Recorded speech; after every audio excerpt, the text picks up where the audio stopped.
Huwag niyo na po kaming hanapin sa mga presinto sapagkat ang inyong mga pulis ay nasa inyo ng mga telepono. Dial 911. Darating ang inyong mga pulis sa loob ng 5 minuto. Lilingkod sa bawat Pilipino at magbibigay ng tamang impormasyon para sa tahimik at maayos na Pilipinas. Police News Network, alagad ng batas, tagapagtaguyod ng balitang pulis, sandigan ng mamamayan, patnubay ng katotohanan. La Campo Crame, maghahatid ng pinakahuling kaganapan at nagbabagang balita. Ito ang PNN Police News Network. At ngayon, ang inyong mga tagapagbalita. Magandang araw, Bagong Pilipinas. Ako ang inyong tagapagbalita, tagataguyod ng Balitang Pulis, NUP Eton Bonifacio Concepcion. At ngayong araw ng Martes, muli nating makakasama bilang special guest co-host si Dr. Risa Oben Dormiendo, Mrs. Philippines International Face of Beauty 2019 and a holder of doctorate degree in humanities. Magandang araw sa iyo, Dr. Risa. At magandang araw naman sa iyo, Sir Eton. Huwag po natin kalimutan i-like, i-follow at i-subscribe ang page ng Philippine National Police, Police Community Affairs and Development Group, PICAG, Tagapag-Ugnay at Police News Network. Kami po ay maghahatid sa inyo ng tamang balita, kwento ng pulis at serbisyo para sa mamamayan. At ito ang PNP News Online. Ang pangunahing balita ng Police News Network, alagad ng batas, tagataguyod ng balitang pulis.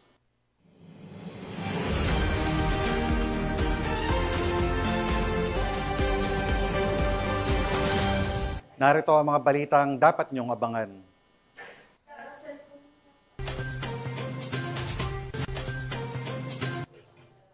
Tatlongputwalong biktima ng trafficking in persons nasagip ng PNP Women and Children Protection Center, 3 suspect arestado.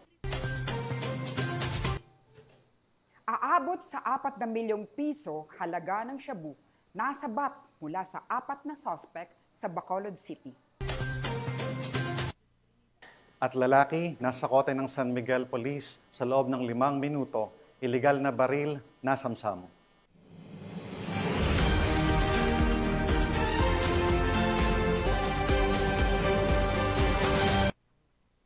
Mga balitang hatid ng ating PNN correspondents mula sa iba't ibang panig ng bansa.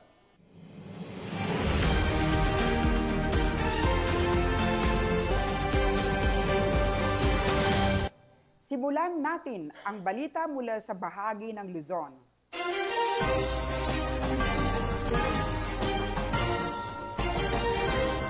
Mabilis na aksyon ng San Miguel Municipal Police Station ang nagresulta sa pagkakaaresto ng isang lalaki sa loob lamang ng 5 minuto matapos matanggap ang impormasyon hinggil sa kanyang kinaroroonan. Napag-alaman din ang suspect ay may nakabinbing warrant of arrest sa kasong rape. Alamin ang detalye ng report mula kay Patrol Woman Mildred Tawagon. Gusto ng mga tauhan ng San Miguel Municipal Police Station ang isang lalaki na lumabag sa Republic Act 10591 o Comprehensive Firearms and Ammunition Regulation Act sa Barangay Sibol, San Miguel, Bulacan nito lamang Sabado, 9 ng Agosto 2025. Kinilala ni Police Lieutenant Colonel Joey Louis B. Bilaro, hepe ng San Miguel Municipal Police Station, ang suspect na si alias Jerry, 28 taong gulang, residente ng Sitio Kalayakan, Barangay Kalawakan, Doña Remedios Trinidad, Bulacan. Batay sa ulat, nakatanggap ng tawag ang San Miguel Municipal Police Station mula sa Barangay Tanod ng Barangay Sibol hinggil sa isang lalaking nahuling nagbabanta sa kanyang asawa gamit ang baril. Mabilis na rumisponde ang mga nagpapatrolyang pulis at sa loob lamang ng 5 minuto ay naaresto ang suspect na kung saan na-recover mula sa kaniyang isang improvised handgun na may 3 live ammunition. Sa isinagawang verifikasyon, lumabas na may nakabingbing warrant of arrest ang suspect para sa kasong statutory rape. Kasalukuyang inihahanda ang kaukulang reklamong kriminal laban sa suspect habang ang warrant of arrest ay ipinatutupad ng mga operatiba ng San Miguel Municipal Police Station. Patuloy ang Bulacan PNP sa ilalim ng pamumuno ni Police Colonel Angel L. Garciliano, Provincial Director ng Bulacan Police Provincial Office, sa mabilis at pinaigting na mga operasyon laban sa kriminalidad at iligal na armas, alinsunod sa direktiba ni PNP Chief Police General Nicolas Torre III na ipatupad ang 5 minutes response time sa lahat ng insidente. Layunin nito ang pagbibigay ng epektibong serbisyo upang matiyak ang kaligtasan ng komunidad at agarang mahuli ang mga individual na may kinahaharap na kasong kriminal. Mula dito sa Bulacan Police Provincial Office, ako ang inyong PNN Correspondent, Patrolwoman Mildred A. Tawagon, alagad ng batas, tagataguyod ng Balitang Pulis. Maraming salamat, Patrolwoman Tawagon. Arestado ang isang lalaki sa isinagawang entrapment operation ng Northern District Anti-Cybercrime Team sa Caloocan City matapos sa iligal na pagbebenta ng peking PhilHealth ID online. Ang report mula kay Patrolwoman Mary Grace Artizuela. Isang entrapment operation ang matagumpay na naisagawa ng mga tauhan ng Northern District Anti-Cybercrime Team sa Sangandaan, Caloocan City na nagresulta sa pagkakaaresto ng isang online seller na nagbebenta ng peking PhilHealth ID sa halagang 170 pesos. Ang operasyon na isinagawa sa pakikipagtulungan sa Police Substation 4 ng Caloocan City at kinatawan mula sa Philippine Health Insurance Corporation. Ang suspect na kinilalang si alias Max, 31 anyos, may asawa at residente ng Malabon City, ay nahaharap sa kasong paglabag sa Article 172 ng Revised Penal Code o falsification by private individual and use of falsified documents na may kaugnayan sa Cybercrime Prevention Act of 2012. Sa kasalukuyan, siya ay nasa kustodiya ng Police Substation 4 ng Caloocan City para sa dokumentasyon at agarang disposisyon ng kanyang kaso. The said operation stemmed from the Memorandum of Understanding between PNP Anti-Cybercrime Group and Philippine Health Insurance Corporation, addressing the individuals involved in the illegal use of PhilHealth IDs and issuance of fake or falsified cards on various social media platforms through this memorandum. Mula dito sa Campo Crame, ako ang inyong PNN Correspondent, Patrolwoman Mary Grace Artizuela, nagbabalita para sa Police News Network, alagad ng batas, tagataguyod ng Balitang Pulis. Maraming salamat, Patrolwoman Artizuela. Napasa kamay na ng autoridad ang nakatalang top 1 most wanted person ng Valenzuela City Police Station matapos itong maaresto sa bisa ng warrant of arrest na isinilbi ng District Mobile Force Battalion kaugnay sa kaso nitong murder. Nakipagbalita dyan si Patrolwoman Glazel Ann Esperanza. Aresto ng mga operatiba ng Intelligence Section ng District Mobile Force Battalion ang isang 38 anyos na lalaki sa Caloocan City na nahaharap sa kasong pagpatay at itinuturing na top 1 most wanted person sa istasyon ng Valenzuela City Police Station. Ang pag-aresto ay isinagawa batay sa bisa ng warrant of arrest na inisyu ng RTC Branch 269 Valenzuela City. Walang inirekomendang piyansa para sa kanyang pasamantalang kalayaan. Matapos ang pagka-aresto, isinailalim ang suspect sa medical at physical na eksaminasyon sa Caloocan City Medical Center at inilipat sa kustodiya ng NPD Custodial Facility Unit habang inihahanda ang dokumentasyon para sa pagsasauli ng warrant of arrest sa pinanggalingang korte. Mula rito sa Northern Police District, ako po ang inyong PNN Correspondent, Patrolwoman Glazel Ann Esperanza, alagad ng batas, tagataguyod ng Balitang Pulis. Maraming salamat, Patrolwoman Esperanza. Isang hakbang patungo sa mas tahimik at maayos na buhay ang pinili ng isang dating kasapi ng underground mass organization matapos siyang formal na magbalik loob sa pamahalaan sa bayan ng Agoo, La Union. Police Master Sergeant Robert Abella Jr. sa report. Bandang alas 2 ng hapon noong Agosto 9, 2025, isinagawa ng 2nd LUPMFC, Agoo MPS, TSC RMFB1, BHQ RMFB1, RID, PIT La Union at LUPIU sa koordinasyon ng mga barangay opisyal ng San Manuel Norte, Agoo, La Union ang isang pinagsanib na operasyon ng intelihensiya. Ito ay nagresulta sa voluntaryong pagsuko ni alias Sipin, 35 years old, may asawa at isang may bahay na dating miyembro ng Sectoral Front Organization at ng Underground Movement Organization UGMO sa Agoola Union. Ayon sa ulat ng Provincial Intelligence Team, nagdesisyon si alias Sipin na bawiin ang kanyang suporta sa nasabing organisasyon upang mamuhay ng malaya at walang anumang kaugnayan sa mga grupong may ugnayan sa CPP, NPA, NDF. Siya ay dumaan sa isang custodial debriefing at kasalukuyang inaasikaso para sa tamang disposisyon ng kanyang kaso. Ang operasyon ay bahagi ng patuloy na mga hakbang ng mga otoridad upang matiyak ang kaligtasan at kapayapaan sa kanilang nasasakupan at magbigay ng oportunidad sa mga dating miyembro na magsimula muli mula sa mga organisasyong may ekstremistang ideolohiya. Ang pagsuko ni alias Sipin ay isang hakbang patungo sa mas maayos at mapayapang bayan at isang magandang halimbawa ng pagbabago para sa isang mas maliwanag na bagong Pilipinas. Mula dito sa Ilocos Region, ako po ang inyong PNN Correspondent, Police Master Sergeant Robert Abella Jr., alagad ng batas, tagataguyod ng Balitang Pulis.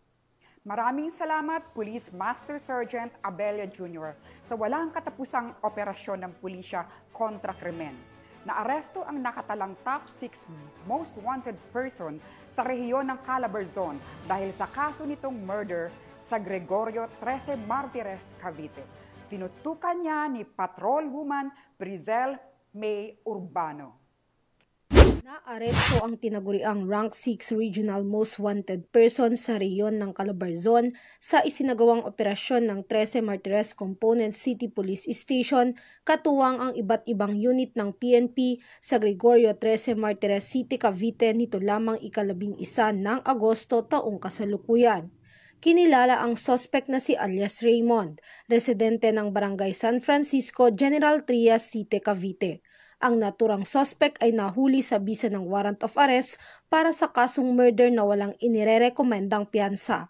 Samantalang kasalukuyang nasa kustodiya ng 13 Martires Component City Police Station ang naarestong suspect para sa tamang proseso at dokumentasyon. Mula dito sa PRO Calabarzon, ako ang inyong Police News Network Correspondent, Patrolwoman Brizel May Urbano, alagad ng batas, tagataguyod ng Balitang Pulis. Maraming salamat, Patrolwoman Urbano. Huli ang isang street-level drug suspect sa ikinasang search warrant operation ng mga pulis sa bayan ng Sipocot, Camarines Sur, kung saan nasamsam mula sa kanya ang hinihinalang shabu at baril. Patrolwoman Carmela Bianca Panganiban sa report. Sa isinagawang operasyon ng mga otoridad, ang iligal na droga at baril mula sa isang street-level drug personality sa Barangay Kalagbangan, Sipocot, Camarines Sur, nito lamang ika-10 ng Agosto, taong kasalukuyan. Pinangunahan ng Sipocot MPS ang operasyon, katuwang ang Provincial Intelligence Unit, 1st Provincial Mobile Force Company ng Camarines Sur Police Provincial Office at ang ODRDO RPDEU 5. Kinilala ang suspect sa alias na Ben, 45 taong gulang at residente ng nasabing barangay. Sa pagsisilbi ng search warrant dakong alas 11:30 ng gabi, na-recover mula sa kanya ang tinatayang 15 gramo ng hinihinalang shabu na nagkakahalaga ng 102,000 pesos. Bukod dito, nakumpiska rin ng isang .38 caliber revolver na kargado ng 6 na bala, kasama ang iba pang non-drug items. Dinala ang suspect at lahat ng nakumpiskang ebidensya sa Sipocot Municipal Police Station para sa wastong disposisyon at pagsasampa ng kaukulang kaso. Mula dito sa Legazpi City, Albay, ako ang inyong PNN Correspondent, Patrolwoman Carmela Bianca Panganiban, alagad ng batas, tagataguyod ng Balitang Pulis. Maraming salamat, Patrolwoman Panganiban. Buong suporta ang pinahayag ng mga kinataman mula sa local government units at iba't ibang stakeholders ng Eastern Police District para sa 5-minute response time program ng Philippine National Police matapos ang isinagawang launching of allied support to the Chief PNP 5-minute response and collaborative stakeholders forum. PNP Quick Response Strategies sa EPD. Patrolwoman Jenny May Dolor sa report. Buong suporta ang mga stakeholders at mga lokal na pamahalaan dito sa Metro East sa 5 minutes response time program ng Chief PNP. Kaya naman ang Eastern Police District ay nagsagawa ng aktibidad kung saan inimbitahan ang lahat ng mga stakeholders at mga lokal na pamahalaan sa 4 na syudad dito sa Metro East, sa Pasig, Mandaluyong, Marikina at San Juan para sa isang forum patungkol sa PNP Quick Response Strategies. Isinagawa ang nasabing aktibidad sa pamantasang lungsod ng Pasig Auditorium na dinaluhan at pinasinayaan ni Police Brigadier General Manuel J. Abrojena, Deputy Regional Director for Operation ng NCRPO, kasama sina Police Brigadier General Aden Tupas Lagradante, District Director ng EPD, mga command group, district staff, mga Chief of Police ng Pamamarisan City Police Station at Force Commander ng DMFB. Kabilang rin sa dumalo ang Joint Task Force ng NCR sa pangunguna ni Colonel Romel P. Recinto, Deputy Commander NCR Command Philippine Navy, Attorney Romeo David, Acting Regional Director ng NAPOLCOM, Mr. Joseph Aaron Miravales, President of EPD's Advisory Support Group, at mga kinatawan ng mga stakeholders at mga LGU sa Metro East. Ito'y pamamaraan ng information awareness sa lahat ng ating mga kabayan dahil ang programa ni Chief PNP na 5 minutes response ay magiging epektibo lamang ito kung tutugon ang mamamayan. Kaya ito isang mahalaga na pagtibayin sa kapulisan at sa mamamayan. Kasi kung wala ang mamamayan, wala po ang tatawag sa 911. Kaya mahalaga sila sa programang ito upang maisakapatuparan natin ang 5 minutes response ni Chief PNP. Tampok sa nasabing programa ang pledge and signing of commitment and support ng mga dumalo sa nasabing aktibidad. Bilang pastor, nasa puso namin ngayon talaga na balutin, ika nga sa panalangin ang mga kapulisang ito at nawapatuloy na pagpalain ng Diyos ang adhikain yan. Kasi tunay na napakaganda at masasabing makakatulong ng malaki sa ating komunidad. Ibinida naman ng EPD ang mabilis at epektibo na pagresponde sa pamamagitan ng isang simulation exercise ng 5 minutes response time program ng Chief PNP. Ang nasabing aktibidad ay patunay na sa tulong ng lokal na pamahalaan at mga katuwang sa komunidad, posible ang mabilis, epektibo at organisadong pagtugon sa anumang emergency sa pamamagitan ng pagtawag sa 911. Hangad ng Eastern Police District ang kaligtasan ng bawat mamamayan. Ako po ang inyong Police News Network Correspondent, Patrolwoman Jenny Dolor, alagad ng batas, tagataguyod ng Balitang Pulis.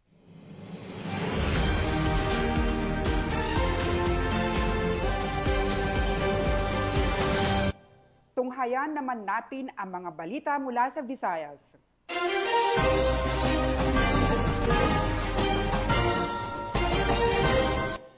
Aabot sa 4 na milyong pisong halaga ng hinihinalang shabu ang nakumpiska habang 4 na sospek ang naaresto sa magkakahiwalay na buy-bust operation na ikinasa ng Bacolod City Police sa naturang lungsod. Di naman titigil ang pambansang pulisya sa pagsugpo sa iligal na droga at pagtugi sa mga taong nasa likod ng pagkalat nito sa bansa. Yan ang tinutukan ni Patrolwoman Andrea Dominic de Palubos.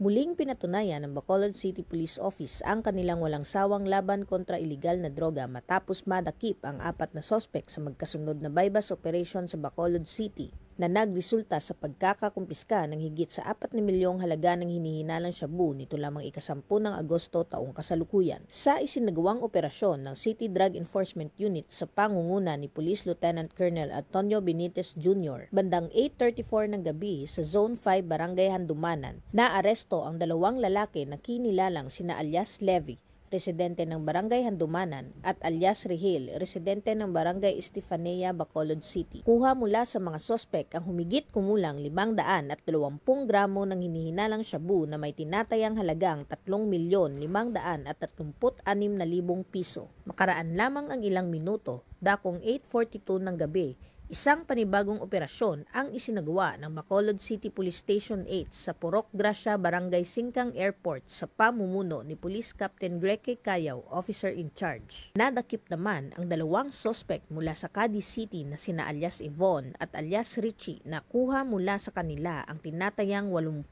gramo ng hinihinalang shabu na may standard drug price na 544,000 piso. Sa kabuuan, aabot sa 600 gramo ng illegal na droga ang nasabat sa dalawang operasyon at may kabuuang halaga na 4,80,000 piso. Sa ngayon, kasalukuyang nasa himpilan na ng pulisya ang mga sospek para sa tamang disposisyon at haharap sa kasong paglabag sa RA 9165 o ang Comprehensive Dangerous Drugs Act of 2002. Pinuri naman ni Bacolod City Police Office City Director Police Colonel Joristy P. Coronica ang determinasyon ng kanyang mga tauhan sa matagumpay na operasyon. Ito ay patunay ng layunin ng Philippine National Police na mapanatili ang kapayapaan at kaayusan sa lungsod at protektahan ang bawat mamamayan mula sa panganib na dulot ng iligal na droga. Mula dito sa Police Regional Office 6, ako ang inyong Police News Network Correspondent, Patrolwoman Andrea Dominic de Palobos, alagad ng batas, tagataguyod ng balitang pulis. Maraming salamat, Patrolwoman de Palobos. Nasamsam ang mahigit 300,000 pisong halaga ng shabu ng Cebu City PNP mula sa isang high-value individual sa isinagawang buy-bust operation sa lungsod ng Cebu. Narito ang report ni Patrolwoman Judith Nicanor.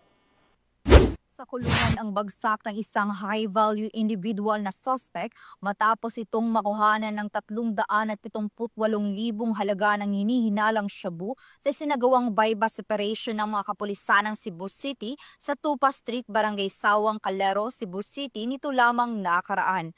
Kinilala ni Police Colonel Enrico E. Figueroa, Acting City Director ng Cebu City Police Office, ang suspect na si Teban, 34 anyos, na residente ng Purok Kamungay, Barangay Kandulawan, Talisay City, Cebu. Batay sa ulat, bandang alas 12:30 ng gabi na ikinasa ng mga operatiba ang buy-bust operation na nagresulta sa pagka-aresto ng suspect at pagkasabat ng 3 pakete ng hinihinalang shabu na may timbang na 55.6 grams at may standard drug price na 378,080 pesos, buy-bust money at isang wallet. Samantala, kasalukuyang nasa kustudiya ng Police Station 6 CCPO ang suspect at maharap sa kasong paglabag sa Republic Act 9165 o Comprehensive Dangerous Drugs Act of 2002. Magandang araw po sa atin lahat. Ako po si Police Captain Giancarlo Reyes, Officer in Charge, Police Station 6, Cebu City Police Office. Ang nahuli po namin ito na gumagamit at nagbebenta ng pinagbabawal na gamot ay magsilbi sana ang aral at paalala sa ating mga kababayan na tumigil na sa mga ganitong gawain. Dahil ang aming pong istasyon at maging ang lahat ng kapulisan sa buong Police Regional Office 7 sa pamumuno ng aming butihing Regional Director na si Police Brigadier General Rodrigo A. Maranan ay hindi titigil hanggat hindi nahuhuli ang mga taong ito at mapanagot sa batas. Nais ko din pong gamitin ang pagkakataon nito upang manawagan sa ating mga kababayan na i-report sa kapulisan ang mga taong may ganitong gawain at makipagtulungan sa ating kapulisan. At sama-sama nating wakasan ang problema nating ito patungkol sa iligal na droga. Ang Cebu City ay nananatiling ligtas at payapa sapagkat ang mga kapulisan ay walang humpay at walang tigil sa mga operasyon laban sa iligal na droga at lalo pang papaigtingin ng kampanya upang masakote ang mga individual na nasa likod ng mga iligal na gawain na ito. Mula dito sa Central Visayas, ako ang Police News Network Correspondent, Patrolwoman Judith Nicanor, alagad sa batas, tagataguyod ng balitang pulis.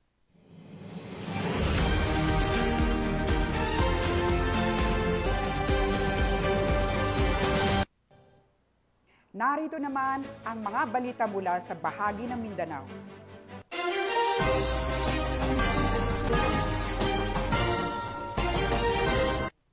Matagumpay na nasagip ng PNP Women and Children Protection Center ang 38 biktima ng trafficking in persons sa isang rescue operation na isinagawa sa Zamboanga City. Tuloy na investigasyon. 4 sa mga biktima ang tumistigo at itinuro ang 3 suspect sa nasa likod ng krimen. Ang buong detalye ng report mula kay Patrolwoman Sana Rose Luna. Matay na nasagip ang 38 biktima ng trafficking in persons mula sa isinagawang rescue operation ng Women and Children Protection Center o WCPC nitong nagdaang Biyernes sa Tahaw Wharf, Baliwasan Seaside, Zamboanga City. Ayon sa natanggap na ulat mula sa Philippine Center on Transnational Crimes o PCTC, ay may isinasagawang iligal na pagpapalabas ng mga individual na humigit kumulang 50 katao patungong Sabah, Malaysia gamit ang backdoor route sa Taganak, Tawi-Tawi. Sa patnubay ni Police Brigadier General Maria Sheila T. Portento, tumatayong hepe ng WCPC kasama ang mga operatiba ng Mindanao Field Unit nito sa pangunguna ni Police Colonel Mario M. Baquiran Jr. ay kaagad na nagsagawa ng investigasyon sa naturang impormasyon na nagresulta sa matagumpay na pagkakahuli ng mga suspect at pagka-rescue ng mga nasabing biktima. Ang mga biktima ay mula sa iba't ibang lalawigan ng Visayas at Mindanao at kaagad na dinala sa Processing Center for Displaced Persons o PCDP ng DSWD-9 para sa assessment at interview. Sa patuloy na investigasyon noong August 9, 4 sa mga nailigtas ang tumestigo at positibong nagturo sa 3 suspect na responsable sa trafficking in persons. Nasa kustudiya na ngayon ng WCPC MFU ang mga naturang suspect. Huwag mag-atubiling magsumbong sa tanggapan ng WCPC kaugnay ng ganitong aktibidad gaya ng trafficking in persons na may kaparusahang habang buhay na pagkakakulong. At kung may nais kayong isumbong kay Aling Pulis, maaari kayong tumawag o mag-chat sa aming WCPC helpline. Mula sa PNP Women and Children Protection Center, ako ang inyong PNN Correspondent Patrolwoman Sana Rose Luna, alagad ng batas, tagataguyod ng Balitang Pulis. Maraming salamat, Patrolwoman Luna. Isang lalaki ang arestado ng PNP Highway Patrol Group matapos mahulihan ng mga smuggled na sigarilyo sa kahabaan ng Panaka National Highway sa Davao City. Nakatutok dyan si Patrolman Mark Roland Feliciano. Ng mga operasyon kontra karnaping at pagpapatupad ng mandato ng PNP Highway Patrol Group, isang lalaki ang huli ng mga operatiba ng Regional Highway Patrol Unit 11. Habang nagsasagawa ng anti-carnapping operation ay na-flag daw nila ang isang puting mini Suzuki van na may lamang mga smuggle na sigarilyo na may market value na 300,000 piso. Naganap ang operasyon sa kahabaan ng Panakan National Highway sa Davao City nitong nakarang araw lamang. Nagbigay naman ng panayam ang Regional Chief ng Regional Highway Patrol Unit 11 sa nasabing operasyon. The team observed a Suzuki minivan illegally parked along the National Highway of Davao City. Upon verification, the driver identified as alias Hadjan. Then upon ocular inspection, the team discovered that the vehicle was loaded with 20 boxes of suspected smuggled cigarette with an estimated market value of 300,000 pesos. The Suzuki minivan and the 20 boxes of suspected smuggled items or cigarettes were under the custody of this office.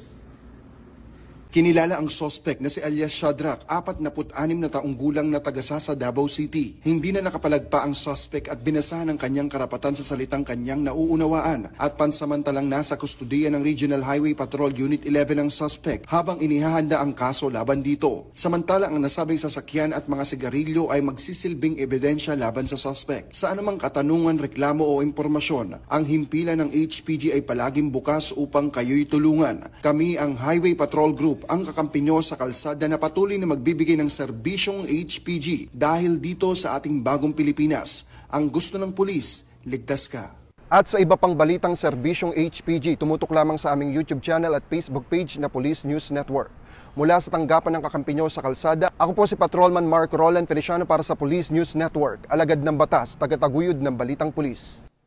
Maraming salamat, Patrolman Feliciano. Nasa kote ang isang drug personality na nasa watch list at isang bagong tukoy na suspect sa ikinasang buy-bust operation ng Valencia City Police Station sa Bukidnon. Ang balita mula kay Patrolwoman Sara Vem Bato Malaki.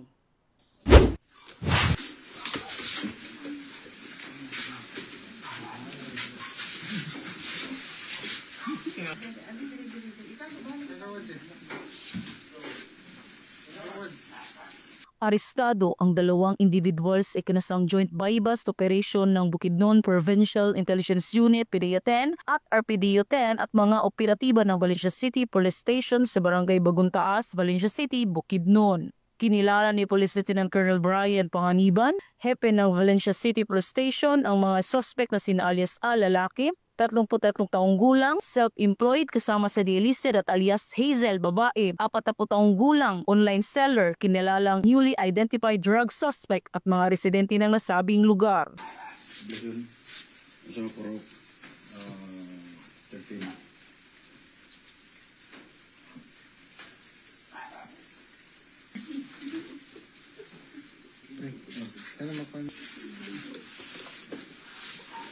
Sa ikinasang operasyon ay nakupiska ang mga pakete ng hinihinalang shabu na may standard drug price na 65,960 pesos, isang cellphone at isang 500 peso bill na ginamit bilang buy-bust money. Naharap ang mga suspect sa kaso paglabag sa RA 9165 o Comprehensive Dangerous Drugs Act of 2002. Mula dito sa Camp Capistrano, Gusa, Cagayan de Oro City, ako ang inyong PNN correspondent, Patrolwoman Sarabemba Tumalaki, alagad ng batas, tagataguyod ng Balitang Pulis.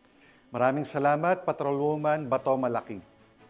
Sa kulungan ng bagsak ng isang drug personality matapos maaresto sa isinagawang manhunt operation ng PNP sa Tagum City. Alamin ang iba pang impormasyon mula kay Patrolwoman Berna May Lapus. Sa isinagawang manhunt Charlie operation ng Tagum City Police Station ang isang wanted person sa Purok Bayanihan, Barangay Visayan Village nitong Agosto 11 taong kasalukuyan. Kinilala ni Police Lieutenant Colonel Frederick E. Deles, Acting Chief of Police ng Tagum City Police Station, ang suspect na si alias Mark, 28 anyos, na residente sa Barangay Apukun, Tagum City. Ayon pa kay Police Lieutenant Colonel Deles, nahuli ang suspect sa bisa ng warrant of arrest na inisyu ng Regional Trial Court Branch 31 Tagum City at inihain ng mga tauhan ng Tagum City Police Station sa koordinasyon ng 1st Davao del Norte Police Mobile Force Company, Provincial Special Operation Group Davao del Norte. Ang suspect ay kasalukuyang nasa kustodiya na ng nasabing istasyon para dumaan sa tamang disposisyon at mahaharap sa kasong paglabag sa RA 9165 o ang Comprehensive Dangerous Drugs Act of 2002. Ang nasabing operasyon ay bahagi ng patuloy na kampanya ng kapulisan laban sa mga wanted person at sa pagpapatupad ng batas upang mapanatili ang kapayapaan at kaayusan sa buong rehiyon. Mula dito sa Rehiyon 11, ako ang inyong PNN correspondent, Patrolwoman Berna May Lapus, alagad ng batas, tagataguyod ng Balitang Pulis. Maraming salamat, Patrolwoman Lapus. Walang kawala sa batas ang isang lolo matapos madakip sa isinagawang buy-bust operation ng mga otoridad sa Cotabato City. Magbabalita dyan si Patrolwoman Maricris Algabre.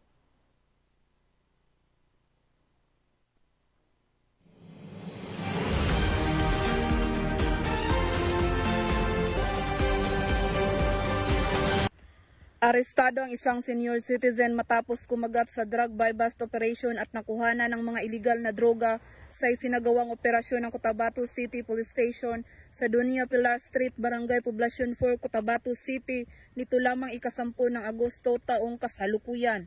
Kinilala ni Police Captain Kenneth Van Encabo, Team Commander ng Police Station 3, ang suspect na si alias Bapa, 60 anyos, isang driver at residente ng nasabing lugar.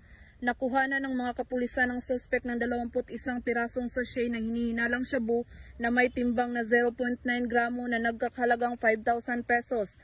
Dagdag pa ng PNP, sinasabing 2 taon ng sangkot ang suspect sa kalakaran ng iligal na droga na mahigpit umano nitong itinatago sa kanyang pamilya. Subalit na bulilyaso pa rin nakaraang natuklasan ng mga otoridad na siya ay sangkot sa bintahan ng iligal na droga sa lugar. Nasa kustodiya na ng naturang istasyon ng suspect at nahaharap sa kasong paglabag sa RA 9165 o Comprehensive Dangerous Drugs Act of 2002. Patuloy na hinihikayat ng PNP ang publiko na makipagtulungan sa mga otoridad sa pamamagitan ng pagbibigay ng impormasyon ukol sa mga iligal na aktibidad upang mapanatili ang kapayapaan at kaayusan sa ating mga komunidad. Mula rito sa Riyon ng Bangsamoro, ako ang inyong PNN correspondent, Patrolwoman Maricris Algabre, alagad ng batas, tagataguyod ng Balitang Pulis.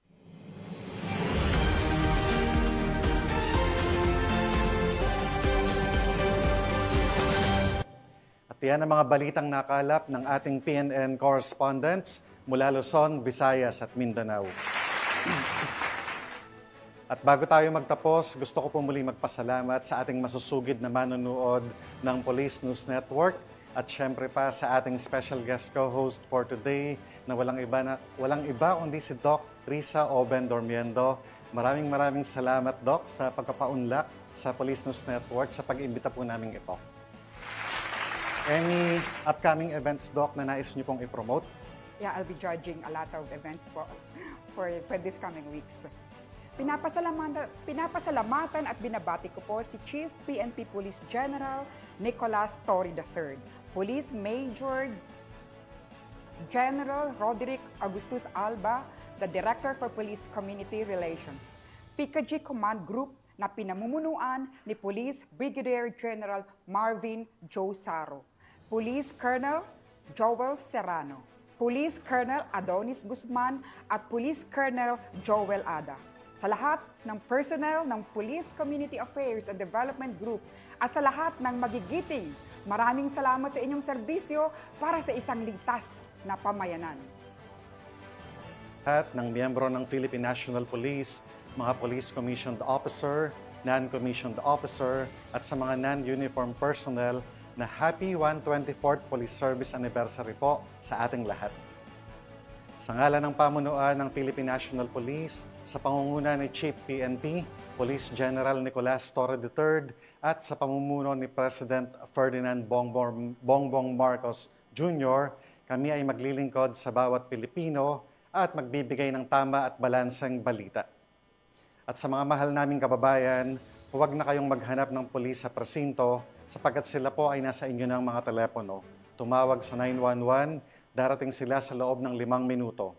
Dahil dito sa bagong Pilipinas, ang gusto ng pulis, ligtas ka.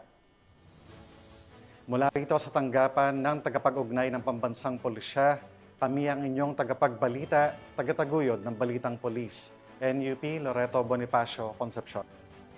At ako naman po si Dr. Risa Oben Dormiendo, Mrs. Philippines International Face of Beauty 2019. Maghahatid ng tamang balita, kwento ng pulis at serbisyo para sa mamamayan at ito ang PNP News Online. Balita ng Police News Network.